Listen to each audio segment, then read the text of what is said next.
Hello, and welcome back to Life in Books and Everything. This is Kevin DeYoung. I'm reading today an article just posted on the World Opinions page entitled Just War and Our Cultural Conflict. You may remember that I'm doing a multi-part series addressing 6 questions related to Christianity and politics. In part 1, I asked, why is it so hard to talk about politics? In part 2, I asked, are Christians too focused on politics? And this here is part 3 of 6. And this question is, should Christians be engaged in the culture war? The answer to the question, should Christians be engaged in the culture war, is quite simple. You are, whether you mean to be or not. For starters, the Bible does not hesitate to describe the Christian life with warfare imagery.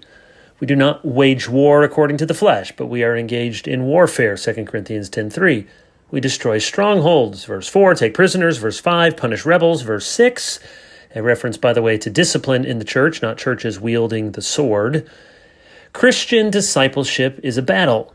More specifically, there is no doubt that the American people and American institutions are engaged in deep disagreement about the fundamental realities of human nature, sexual differentiation, the definition of marriage, the definition of personhood, the purpose of government, the role of natural rights, and the conception of the good, the true, and the beautiful.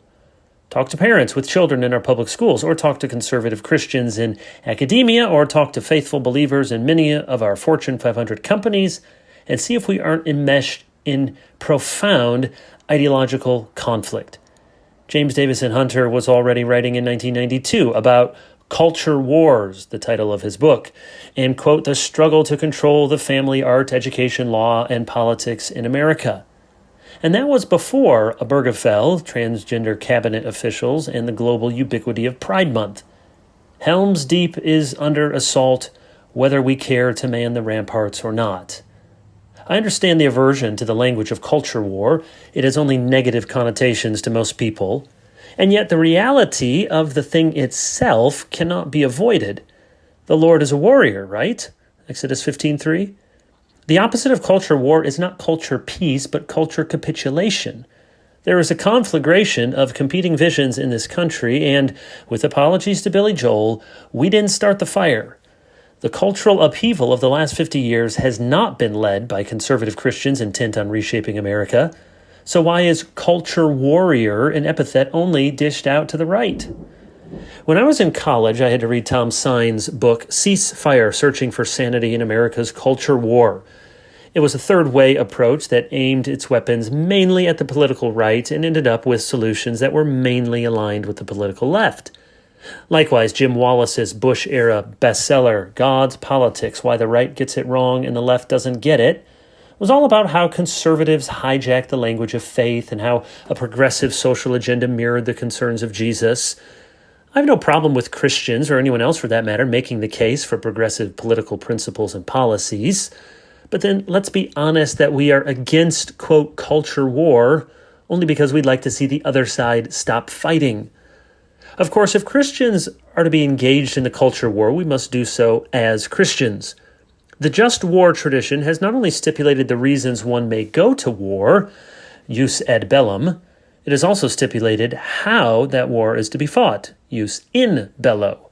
Even in a war, the ends do not justify every kind of means. There are a number of crucial commitments we must not forget. Don't forget to make arguments. Elections matter, but the aim must never be merely political. We believe in the power of truth.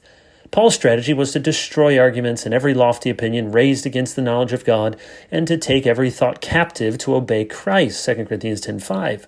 We must reason with our opponents even if no one else does. Don't forget to fight in the right way. The principles of jus in bello remind us that our fighting must be proportional. We do not resort to scorched earth tactics. We must also distinguish between combatants and non-combatants. We do not fire at someone just because he lives in the country of our enemy. Likewise, we should remember that a war has many parts and is fought in many ways. There are supply lines. There is diplomacy. There are moments of rest when the troops eat ice cream and hear from Bob Hope.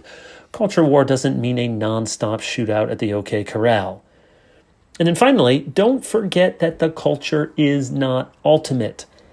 The cosmic battle is between the snake crusher and the serpent, Genesis 3:15, between the woman and the dragon, Revelation 12. We could win the culture war and still lose what really matters, which is another way of saying the church and its beatific message of Christ crucified and risen for sinners is ultimately more important than the culture. The one is not irrelevant to the other or disinterested in the other, but only the church will last forever, and only the church is promised to be built by Jesus himself. We cannot avoid the cultural conflict to which we are called. Truths about creation are in the crosshairs. Surrender and appeasement are not the way of Christian faithfulness. But neither is being a culture warrior if that means giving up on the centrality of Christ crucified or giving up on our own integrity. Fight the good fight and be sure to keep the faith. That's Just War in Our Cultural Conflict from World Opinions. Check it out online.